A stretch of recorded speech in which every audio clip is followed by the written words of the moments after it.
Inilah lokasi banjir di depan Masjid Kampung Blang Merandang. Beginilah kondisi saat ini, guys. Ini jalan melabuh tutup, guys. Airnya sangat deras, guys. Tolong hati-hati kepada siapapun yang melintas di jalan tutup melabuh. Harap berhati-hati karena airnya sangat kencang.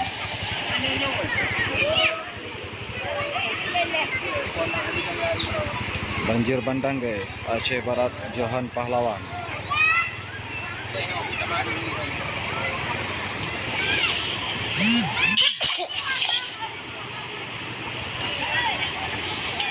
Harap berhati-hati.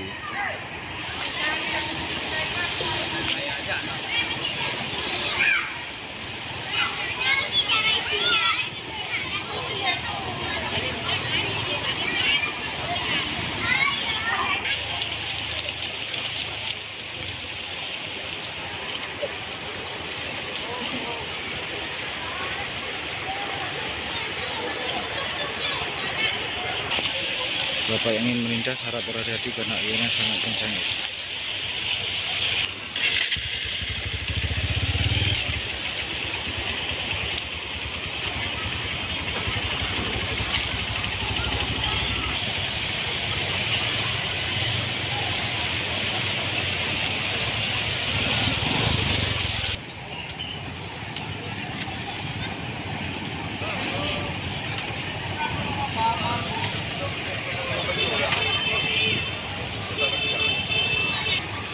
Banjir melanda Kabupaten Aceh Barat hari ini, Selasa, tanggal 21 November.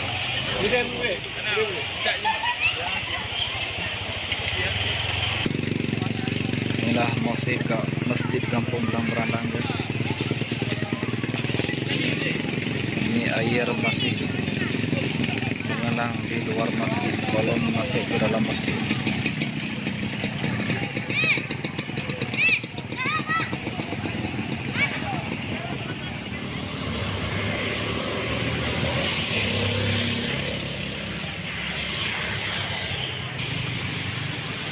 Inilah, guys, airnya hampir mencapai 1 meter, guys, di Kampung Blang Merandang.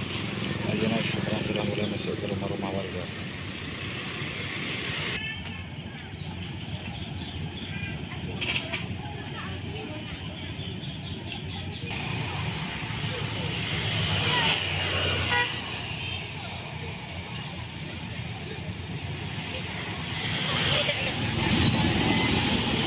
Lokasi Blang Merandang banjir, guys.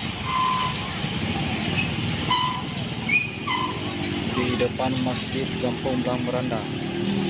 Sekarang airnya lagi naik, guys. Inilah kondisi saat ini di dekat Masjid Blang Merandang.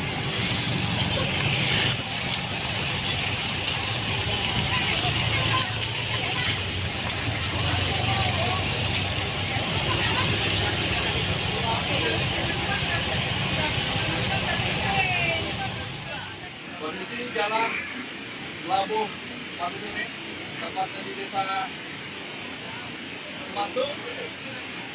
Kondisinya seperti ini, jalan putus, diakibatkan curah hujan yang begitu tinggi sehingga menyebabkan jalan terputus. Dapat dilihat